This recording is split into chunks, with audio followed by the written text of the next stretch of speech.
April changed me, and I decided to record this video today so I won't forget, and also to maybe kick you in the pants so you can figure out what your version of your April is. My April was a bucket list month. On the 9th, I delivered my TEDx talk, something that was 10 years in the making. After 5 years of hearing no, I gave up and stopped trying, and then an opportunity came open this year, and I took it.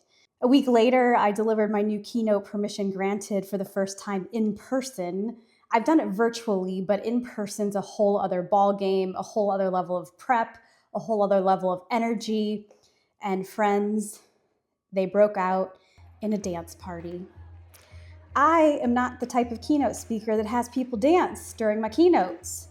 I'm just not that person, and they did it anyway, and I let them, and it was a really good decision because if people want to dance, you got to let them dance.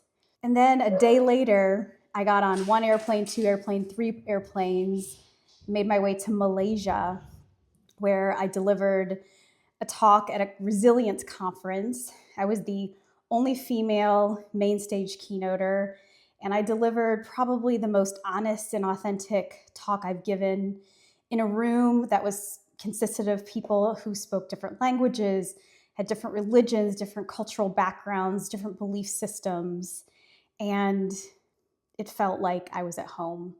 So I came back fundamentally changed. And for the past 3 days, my brain and my body have not known what to do. Maybe it's the time, maybe it's what happened, maybe it's the whole month.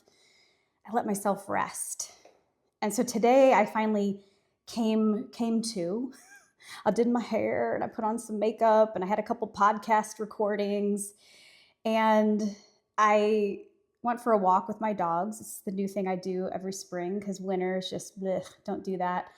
And as I'm walking around the neighborhood, I'm just reminded that I've had this kind of chapter before. It started as early as high school when I would go on a leadership event or have some kind of conference, and I would come back and home would feel strange. Like, who am I to have had that experience, and who am I now that I am home? And that continued through the rest of my life, and it's happening again this week where I'm like, I am not the same person I was at the beginning of this month.